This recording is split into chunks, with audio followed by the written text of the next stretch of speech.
Spring 1942. The fields of Fort Knox, Kentucky, shimmered under the midday sun. On opposite ends of an 8-mile stretch, two men stood facing destiny. Each held in their hands a radio that could change the way wars were fought.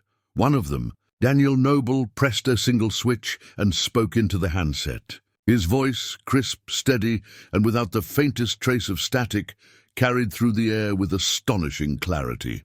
8 miles away, his colleague Henry Magnuski smiled as every word came through perfectly. The U.S. Army had demanded a range of 3 meters. Noble's team had just doubled it. That day marked more than a successful field test. It was the quiet dawn of a revolution in battlefield communication. Until then, soldiers had shouted, "Run!" or prayed their fragile AM radios would work. But this was different. This was FM frequency modulation. The same principle that would later give civilians crystal-clear music over their car radios. And in war, it would do something far more profound. It would save lives. The radio they tested that spring would become known as the SCR-300, the first true walkie-talkie.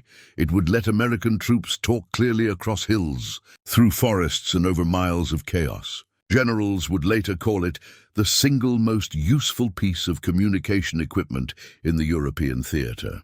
Yet this moment of triumph had its roots not in Kentucky, but 2 years earlier in a Chicago laboratory, and in one man's refusal to follow the rules. In September 1940, Daniel Earl Noble walked through the doors of Galvin Manufacturing Corporation as its new director of research. Born in Connecticut, Noble was no stranger to radio waves. He'd already built the country's first statewide FM police communication network, a project for the Connecticut State Police that stunned engineers with its clarity and reliability. He knew what FM could do, how it shrugged off static, how it cut through noise like a blade through fog. When Noble arrived at Galvin, the world was on the brink. France had fallen, Britain was battered. And though America hadn't yet joined the war, everyone knew it was coming. The U.S. Army was rushing to modernize, scrambling to prepare for a conflict that would stretch across continents. And one of its weakest links, perhaps its most fatal, was communication. In the late 1930s, the Army had tried to give soldiers portable radios. The SCR-194 and SCR-195, but those sets were temperamental, fragile, and based on old AM technology. Every nearby engine, every thunderstorm, even the hum of an electric motor could drown them out. Soldiers distrusted them so deeply that many officers preferred to send human runners across open ground rather than relay on a radio. It was safer to trust Ammon's legs than a radio's hiss. Galvin Manufacturing, known today as Motorola, had already impressed the Army once with a small handheld AM radio. The SCR-536, nicknamed the Handy Talkie Compact, one-handed and clever in design, it was a solid step forward. Its maximum range was barely 1 mile. Beyond that, voices faded into static. It could handle platoon-level communication, but not the kind of coordination modern war demanded. When Noble and Galvin's chief engineer, Don Mitchell, presented the SCR-536 to the Signal Corps at Fort Monmouth, the Army was pleased but blunt. "We need something better," they said. "Something that can reach 5 miles, maybe 10, something soldiers can carry." The Army issued specifications for a new radio, a portable AM transmitter receiver. That made sense. The military trusted AM. They'd trained on it, built infrastructure around it, stocked warehouses with parts for it. AM was safe, predictable, and proven. FM was not. But Noble didn't care about safe. When he met with the Signal Corps in Washington, Noble did something almost unthinkable for a civilian engineer. Speaking to the Army brass, he told them they were making a mistake. AM, he said, was doomed to fail on the battlefield. If they wanted reliability, real reliability, they needed to take a chance on FM. It was a bold move, bordering on reckless. But Noble backed it with science, conviction, and results. FM, he explained, rejected interference. Where AM was overwhelmed by static, FM cut through it. Where AM faded, FM stayed strong to the edge of its range. And though it required more bandwidth, more complex circuitry, and more precise tuning, its benefits in battle would outweigh every cost. Major James O'Connell of the Signal Corps listened carefully. He'd seen what Radios could and couldn't do.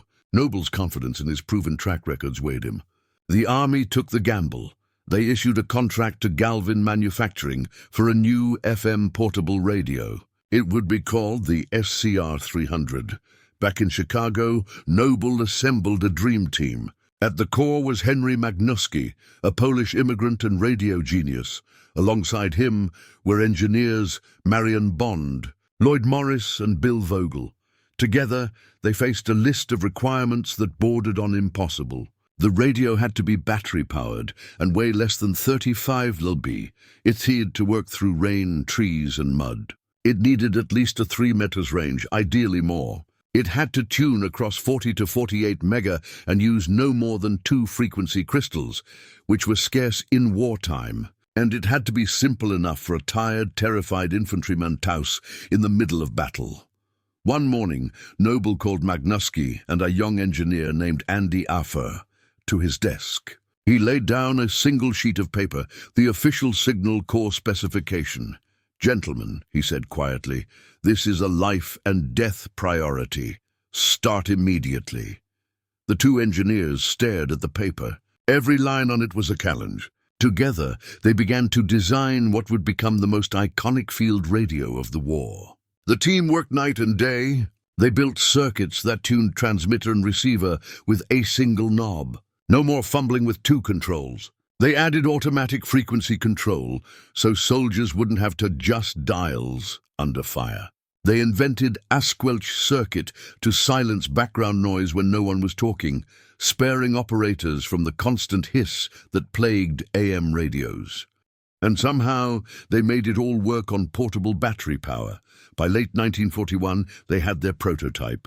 It was sturdy, waterproof, and astonishingly advanced. In early 1942, the Army scheduled field trials at Fort Knox. 2 prototypes were tested over increasing distances until they reached miles apart. The voices came through loud and clear.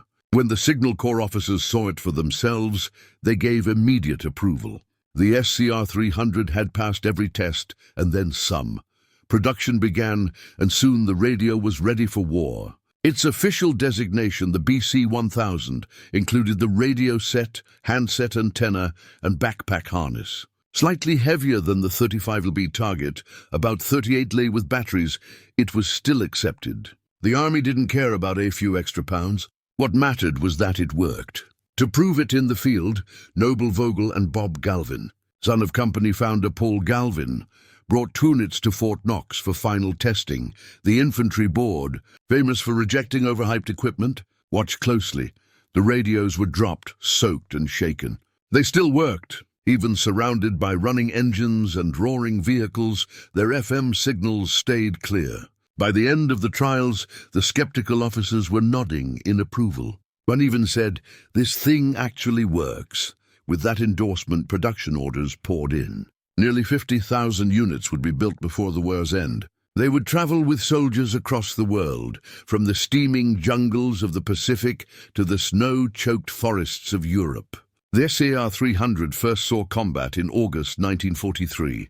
During the brutal campaign for New Georgia in the Solomon Islands, the Pacific jungles were notorious for killing radios. The humidity corroded circuits. Fungus grew on wires and thick vegetation devoured radio waves. Colonel Lankenbrandt, the theater signal officer, doubted the new FM set would survive, but after seeing it in action, his doubts vanished. "The SCR 300, he wrote to General Meade, is exactly what is needed for frontline communications. Soldiers agreed. For the first time, commanders could coordinate attacks in real time. Artillery could be called in precisely, not by guesswork. When units got separated in the jungle, they could still reach each other. The only real problem was batteries. The tropical heat drained them fast, but that was a small price to pay for something that actually worked." Lieutenant Joseph Dooley of the 298th Infantry summed it up best in his field report. "It's an infantryman's dream. In Europe, the SCR 300 made its debut during the invasion of Italy. Radio operators, soaked and staggering under the 35 lb packs, waited ashore through the surf at Salerno. Shells bursting all around them. Even in the chaos, they kept communications alive. Commanders could talk to battalion HQ miles behind the beaches. For the first time, advancing troops didn't disappear into radio silence. Artillery observers scrawled in fire missions with stunning precision. They could see enemy positions, transmit coordinates instantly, and watch shells fall exactly where they needed. The old delays, the static, the garbled numbers, the wasted minutes were gone. The SCR-300 had given the Allies something the enemy didn't yet have. Seamless coordination in the middle of chaos. By the time of D-Day, June 6, 1944, the SCR-300 had become standard issue. Thousands were packed aboard the ships bound for Normandy. As the first waves hit Omaha and Utah Beach, radio operators carried the sets through seawater, gunfire, and smoke, and somehow their voices still carried through the noise perfectly clear. The FM signal cut through the electromagnetic storm of battle. The roar of engines, the crack of artillery, the hum of generators, AM radios would have been useless there. But the SCR-300 worked flawlessly. Commanders on the beaches talked directly to ships offshore, calling interval gunfire to crush German bunkers. And as the Allies pushed inland through the hedge of Normandy, the SCR-300's relay feature, the ability for one radio to automatically retransmit another signal, proved priceless. Even when terrain blocked direct line of sight, communication continued.